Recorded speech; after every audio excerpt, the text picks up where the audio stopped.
Hey, welcome everyone to Occhi Magazine YouTube channel. I'm here with renowned bassist Santi Debriano.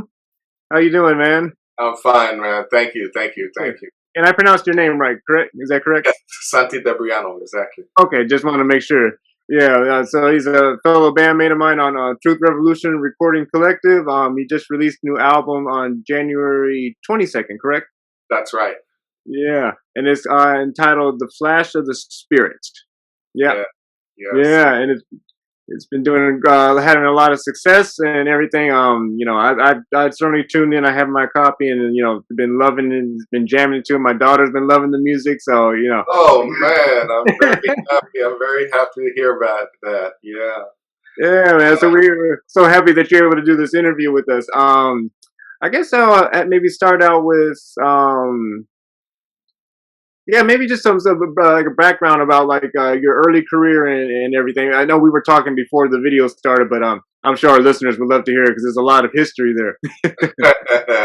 Yeah. Well, I the I've been playing music growing up. I started young.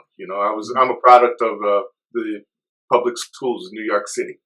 Hmm. I went to a special program when I was in the fourth grade that I stayed in all the way through ninth grade that offered us academic subjects in the mornings, and in the afternoons we did youth orchestra.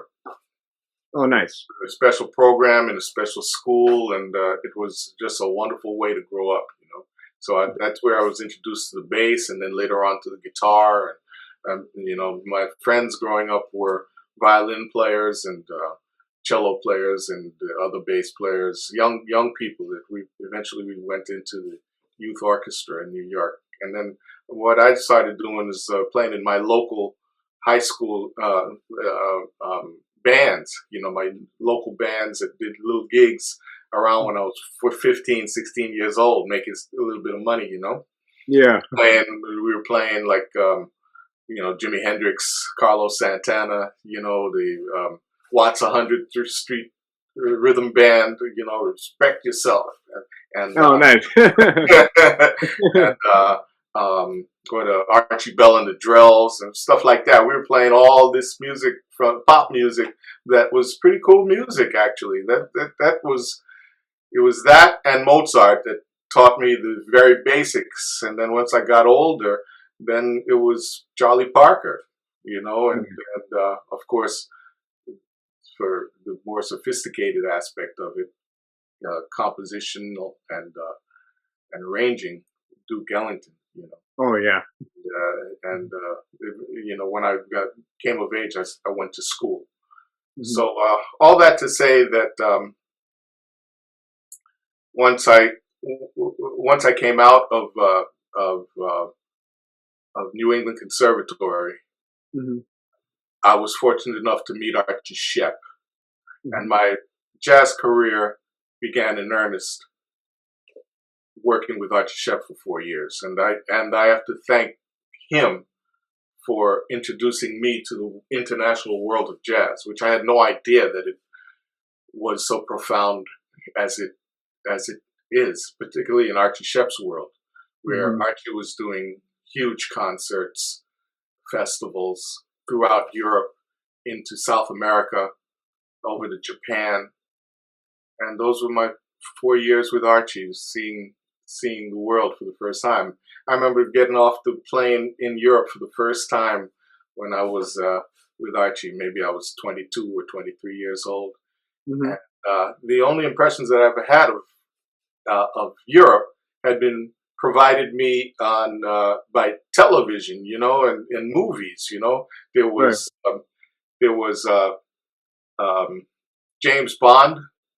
That I saw, I saw the French Riviera, Right. and then there were the World War II movies, you know, Uh-huh. and on TV. Remember the combat TV series every week? They were in Belgium, or they were in France, and they were fighting the Nazis. And so I didn't know what to expect when I got off that plane and I was in Belgium, Brussels, and I was remember just standing out there looking out and seeing, man, there's so many people here. You know? I had to start like that. I'm talking about I'm coming from, I grew up in the projects in Brooklyn, so I really didn't have an idea, Mm-hmm. But Archie Shepp expanded my horizons. Mm-hmm. And after that, I met a beautiful woman when I was with Archie Shepp, and I wound up in love with her, and she was French. Mm-hmm. And so I stayed in France for 3 years with Anna, and then we wound up getting married. We came to New York, and before coming to New York, I did also did 2 years with almost 3 years with Sam Rivers, which was a totally different type of playing, but fascinating too. And he had big gigs too, but different gigs than Archie. Sam would go to Eastern Europe, where he was seen as a god there. Nice. The East Europeans seemed to understand his free jazz as rebellious, which was maybe what they wanted to be, maybe what they were. Mm-hmm. They loved that free spirit. They loved that. They loved the dissonance. The East Europeans, the East Germans and stuff. They like that. They like the energy and the chaotic aspect of it. And we played like that, man. We would play our hearts out and get thunderous applause. Oh, nice. And then the other thing I would say is once I'd left Archie, and then I lived in Paris for a while with my wife, my then wife, Anna. Then I started meeting these African cats, especially that took me to Africa a few times. And I started also playing with some European musicians that were doing some very interesting things. So these were my formative years. And then finally I came back to New York, and like I was explaining to you before, once I was in New York, I was playing all the time. This was in the 90s, the late 80s and 90s. I came to New York, and like I played so much, man, that I got tired of playing. I just ran out of ideas, I felt like I was just being redundant to myself. I was tired of hearing myself. I needed more information. Maybe I needed inspiration. And so that's when I went to school and I studied ethnomusicology up at Wesleyan University in Connecticut. And that's when I came across the book Flash of the Spirit by Robert Farris Thompson. It was when I was studying up in Wesleyan University. Okay. It was Jerry Gonzalez that had told me about that book. And he said, I was picking his brain about Santeria and the connection between the bata drums and the dancers, and all this whole thing about going into trance, because I'd seen it in some of the other musics that I studied up at Wesleyan, voodoo, and even the Indian music. And I wanted to know, what he thought that connection was and what it was all about. And he said basically Africa, but he was saying that we're doing things that are here in the United States that are profound in that we almost lost the connection with Africa, but we kept it alive on our own through our own collective memory. Yeah. And that's what, in an encapsulated version, that's what that book Flash of the Spirit is all about. Gotcha. Okay. It's about African retentionism in African American art and music. I'm gonna have to get that. It sounds interesting. I mean, yeah. It is super interesting, man. It was super interesting and eye-opening, and it gave me another way of looking at our music, jazz. Hmm. I love all the periods that jazz has gone through. I'm not one that would say, well, real jazz is the jazz of before Coltrane, or real jazz is the music that Yeah. happened after Coltrane. I'm not like that. And Yeah. I think this notion of African retention is Hmm. part of the reason why I love it so much. Hmm. Because, you have different ways of expressing Hmm. this connection with our ancient past, and it might come out through that New Orleans second line rhythm. Yeah. It's usually around the rhythms. It Yeah. might be because how the big bands used to, this notion of swinging, and you had the whole 25, 30 people together describing this swing, this thing that would have the dancers just, dancing beyond themselves to their wildest. It might happen. It might happen in the Sam Rivers Trio, or Anthony Braxton Quartet, playing out of time, but with a energy, and the Art Ensemble of Chicago, uh, uh, uh, universal kind of um, uh, reaching and stretching, Hmm. for liberation and freedom. A connection there with something elemental about Black people, and Yes. I think that's part of what our music does. It just sort of illuminates that impulse, which we, for lack of a better word, we call expression. But it's Right.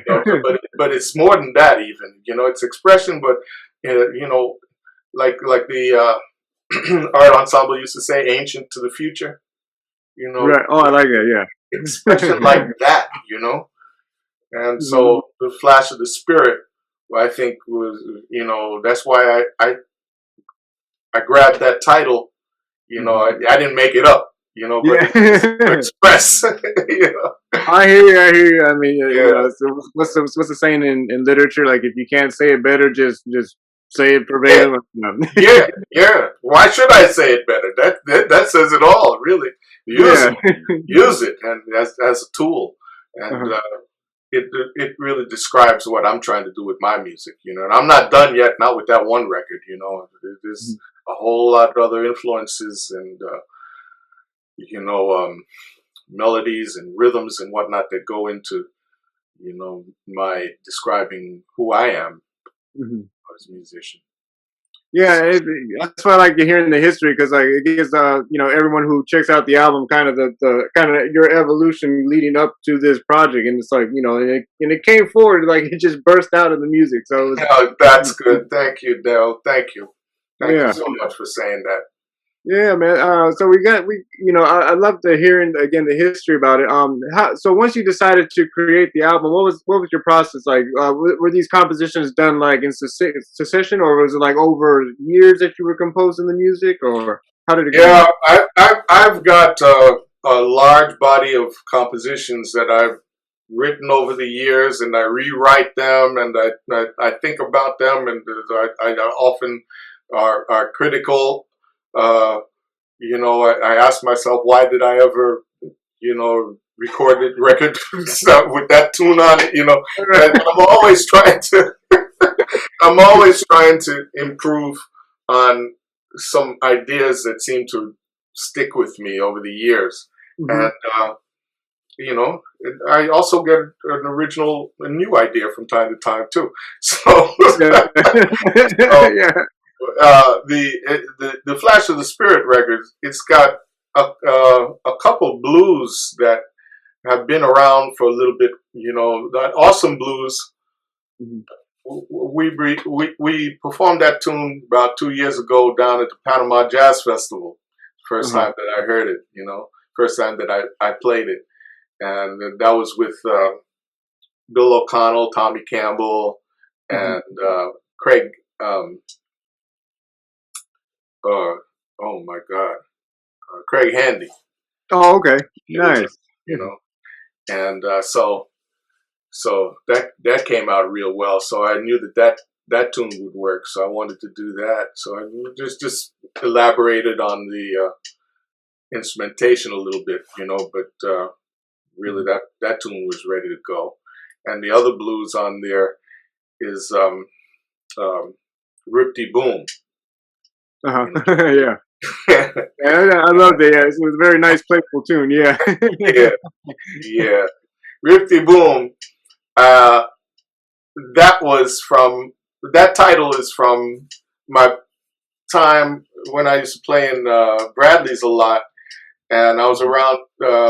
There was certain cats, Kenny Barron and Kirk Lightsey, and a few other, these great pianists, great New York pianists, and I would be so honored to be able to hang out with them and listen to these sophisticated black men, talking about stuff. And every once in a while they would say that term, Rip De Boom. They'd say, that guy, look at that guy over there, he is Rip De Boom. And then when I look over there, I see somebody leaning over the bar, Rip De Boom meant that he's drunk.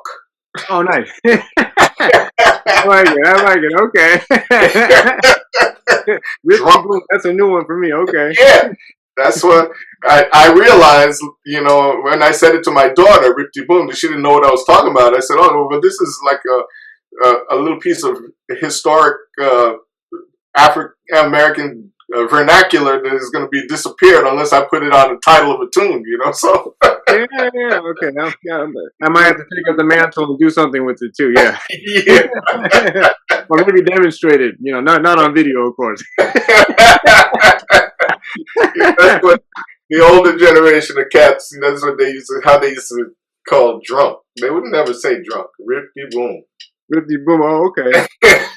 Oh, man.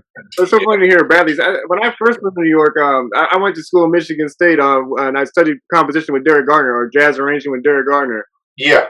And I remember, I think he took me to what was, I guess, used to be Bradley's, like the spot. I can't remember where it's at, to be honest, because I was just new to the city, but he took me there. He's like, this is where Bradley's used to be. And like, the piano and everything was. I was like, oh, man, it was hip. Yeah. Yeah, it was super hip back in the day.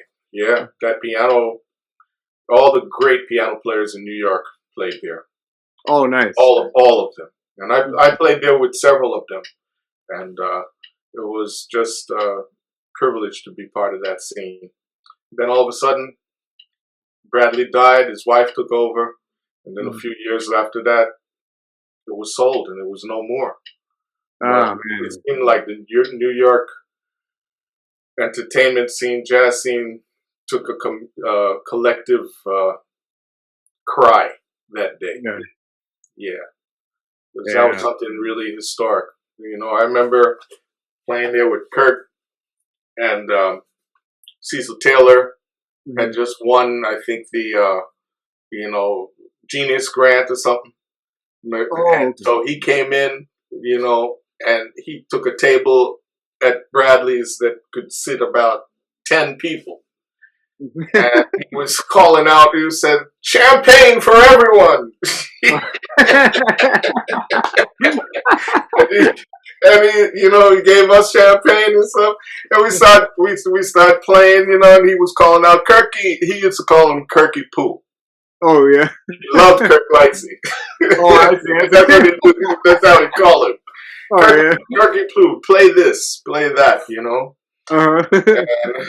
I remember seeing Betty Carter in there. I remember one night Carmen McRae came up and played piano and sang. And it was people were as reverent in that moment as if, they were receiving communion in a cathedral, Yeah.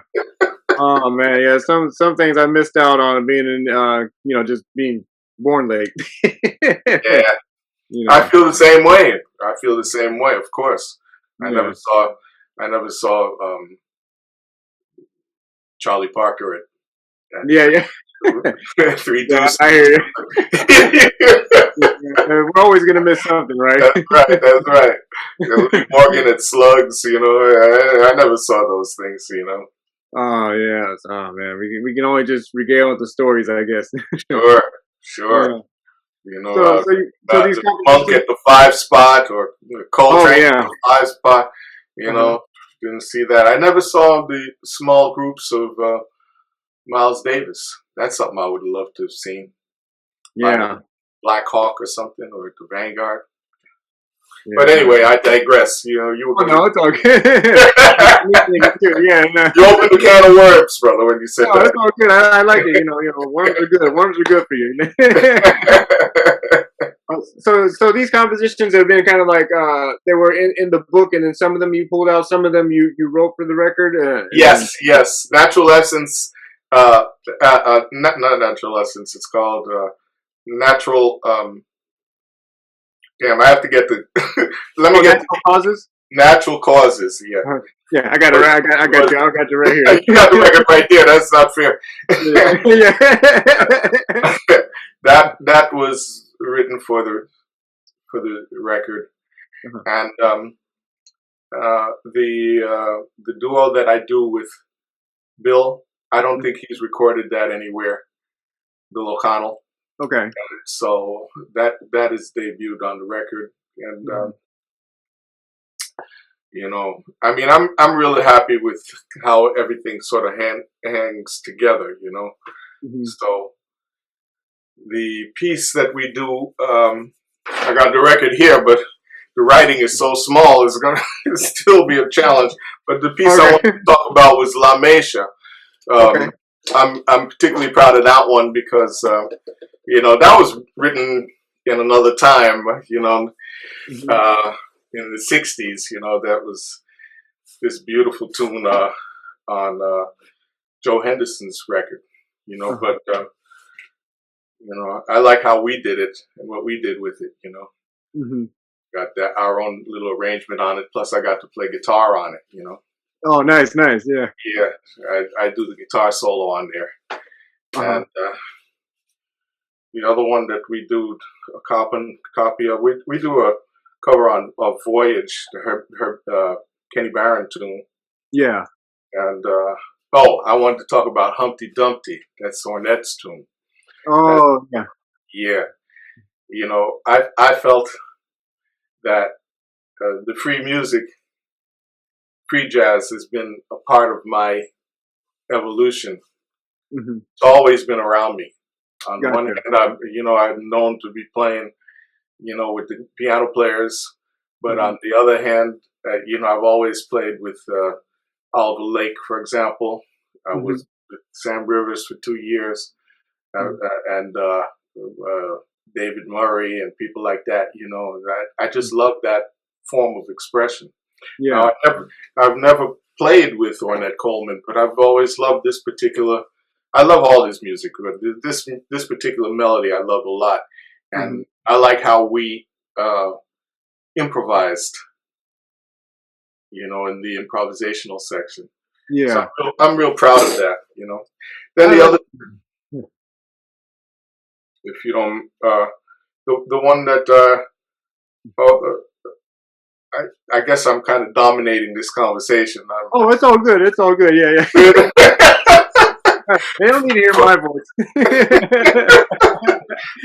for heaven's sake, I did as a solo piece, but Mhm. that's a tune that Kenny Barron introduced me to that tune, and I Mhm. know I talked about it a lot with Kirk Lightsey too. I think Mhm. we've done our own version of it, Okay. and I decided I would do that as a solo piece, and I'm Mhm. proud of that one.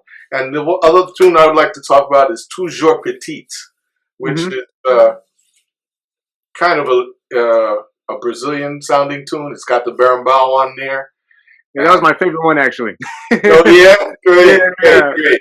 Yeah, that one is I dedication to my kids, Uh-huh. Dorian and Noemi, Mhm. and my stepdaughter, um, Kira, Mhm. the, the three kids, and you know, it's just a kind of a innocent melody. I feel, you know, Mhm. Yeah. and then I elaborate upon it, and then you know, by the time we take it out, it's almost like an epic. Yeah, yeah, yeah. I hear you. Yeah, it definitely goes for sure. I was like, this is really hip too. Yeah. Oh boy, we had a lot of fun putting that together. Yeah, Uh huh. nice. It's nice, and that's about it. I think there's other tunes on there too. The tune "Funky New Dorp" refers to the town that I live in here. I live on Staten Island in New Dorp. About New Oh, Dorp. gotcha. Okay. Yeah. Yeah, I was trying to figure it out. I was like, I wasn't sure if it was a typo. I was like, no, that's too hip to be a Oh. typo. No. No, it's a funky New Dorp. But it's funny, I played it for my neighbors, Uh-huh. and they said, "Oh, I like this," but it doesn't sound like New Dorp. You're just on the wrong side of New York. I don't know what it's supposed to sound like, but this is what it sounds like now. Yeah, exactly, yeah. So you got to write the mayor and tell him to put that in as. That's right. That's right. The more you hear it, the more you'll understand. Yeah, then you have no choice because it's a theme now. Yeah, that's it. So I think that's it. How long? Huh? No, sorry, no. No, I was just saying that that's it. Those are tunes. I went through the tunes, but not in the order that they are presented on the CD. That's okay. It's all good. So how long were you in the recording studio with this project? Was it 2 days or? Yeah, we did 3 days. 3 days. Okay. Yeah, we did 2 days recording, 1 day of correction, and on that correction day we added we did Beneath the Surface, the duo with Bill. Okay, gotcha. So yeah, it wound up being 3 days, Uh-huh. and it was a small studio, so we had to be creative about how we were going to use the space. Gotcha. So actually, I enjoy the sound on this CD more than the other CDs that I've done. Mm-hmm. Even though we were cramped for space, and I've recorded in more expansive recording space, it seems like the creativity and sensitivity that was imposed upon us helped the music somehow to flower. Oh, wonderful. No, it's always good when that comes together, because I mean, there's definitely been sessions where I'd be like, this ain't vibing at all right now. Yeah, that's right. That's right. He's not listening to her, and she's not listening to. Yeah. Oh man, that's gonna be a rough one. Yeah, but, but that's good to hear when it does come together. It definitely makes the time go by faster. I mean, sometimes you seem like you don't have enough time, especially if the juices are flowing and everything. Yeah, but if you're with the right type of musicians and the right level of musicians, that's always going to be a value that they're going to bring into the studio, listening, as well as individual virtuosity. Most definitely. And you mentioned it earlier, so this this is like just the first stage of this project as far as from the Flash of the Spirit. Do you have anything else coming down the pipeline with maybe like a volume 2 or? Well, the volume 2 will be involving the musicians that I've been working with here. We've been having weekly sessions here for months during this pandemic, and it's evolved into something of a large group. We have usually 5 horns, and sometimes we even have a violinist. We have a beautiful guitarist that plays acoustic guitars from the flamenco tradition. Flamenco. Oh, nice! I love flamenco music. Yeah. Yeah, and then of course there's Mamiko is playing piano, and Bill has played with us here piano. Nice. And we've had a few drummers that have come through, including Masahiro Takuma, who plays, who's a great Japanese drummer, and Alvester Garnett has come many times, and Will Calhoun has played with us. And what I'm starting to think, maybe we're going to do something large for the next project. In Oh, fact, very nice. some of the things that we've been playing, and it's allowed me to write, Hmm. write for Five Horns, for example, Oh, and okay. I just love that sound, Yeah. it's rich, and so the next one is going to be something like that, and I'd like to be more ambitious. I'd always done things in the past under my name that were um, short on studio time, short on budget, Hmm. small group out of necessity. And Yeah. one of the things that I learned by this project, being self-produced, Hmm. was that the advantage is that you can think outside of those boxes that others would put you in.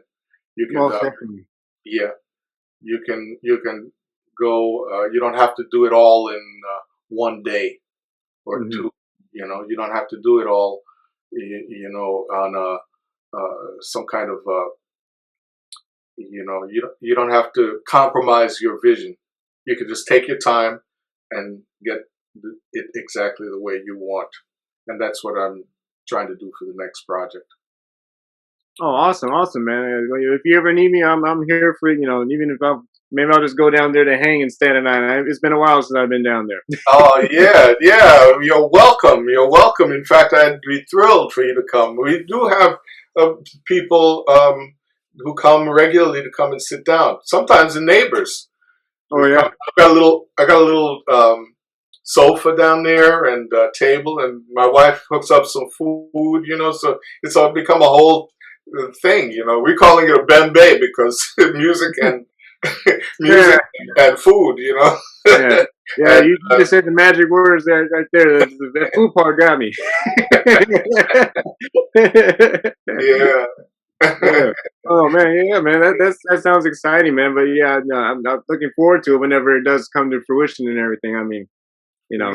Yeah, I am thinking it's going to be a nice period once everything opens back up and we're able to be back around. Um, watch for us because I think you'll be pleased with what we're doing. I've also been Mhm. experimenting with conduction, that technique of conducting an improvising orchestra that was developed by Oh Butch yeah. Forrest. You remember Butch? Yeah, I played with him once at the was it 2011 Winter Jazz Fest. It was definitely an intense experience. Yes, yes, yes. Yeah. Yeah, he came up with something I think really profound, Yeah. and I don't know a whole lot about it, but what I know about it, we've been incorporating into our session work here, Yeah. and been getting some interesting results from it. So Oh, we're nice. trying to slowly and gradually expand upon it. Oh, nice. Yeah. I'm sure that's gonna be a very hip project when it comes out, man. I was gonna ask, yeah, I mean, because of this our situation around the world, is there any opportunities or have there been any opportunities for you to do any performances with the music that you just released in January? Uh, we're going out and we're going out to Sag Harbor at the Okay. end of the month, and we're going to do a radio broadcast. Cool. Okay. That'll involve myself, Bill O'Connell, Hmm. Craig Handy, and Tommy Campbell. Oh, okay. And that will be the first time that music has been performed. No, no, no. That's not the first time since the pandemic, because we also did live streaming from Smalls last year. Okay. Gotcha. Yeah. Yeah. So we did that, and that involved Bill again and Andrea Hmm. Brashfeld, and Cito Lavelle was playing trombone. Great Okay. Panamanian trombone player, young guy who comes to the house and plays with us. He's one of the horns. Okay. He was with us, and let's see. Other than that, these are the only two times that we've performed. Oh, did Okay. I Gotcha. say Tommy Campbell was on drums? Tommy Campbell did drums at Smalls. Hmm. Oh, I see. I see. Okay, gotcha.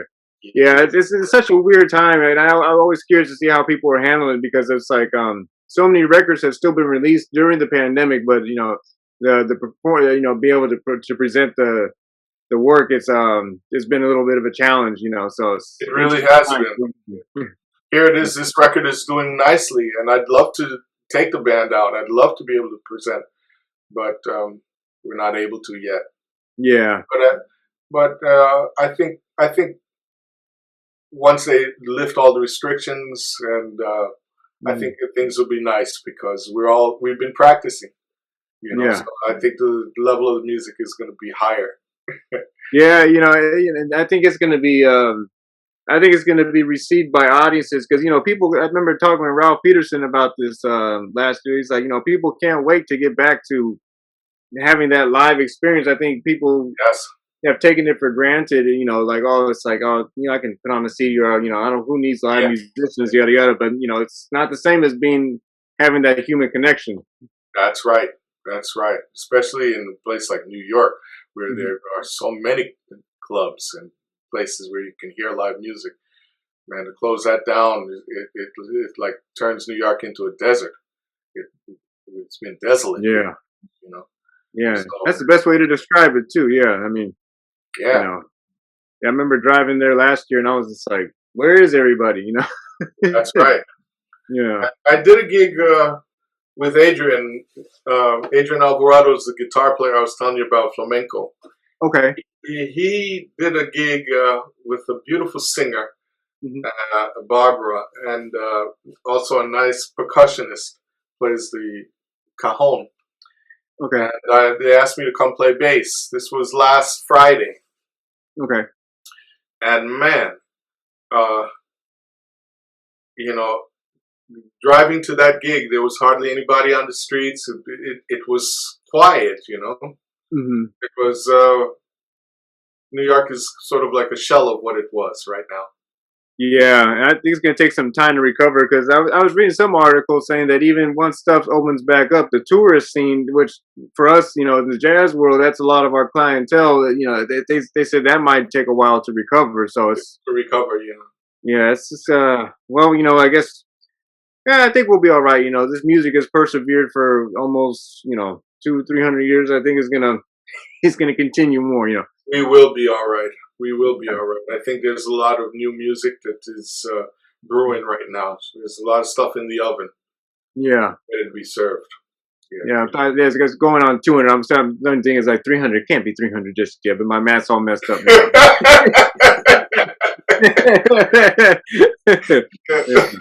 It's like I'm starting to confuse it with classical music. I was like, yeah, that's and even that's the wrong number for classical music. So that tells me I need to get my brain on and eat something. But no, but after that, after the interview, because I'm having a great time talking with you, man. Like, yeah,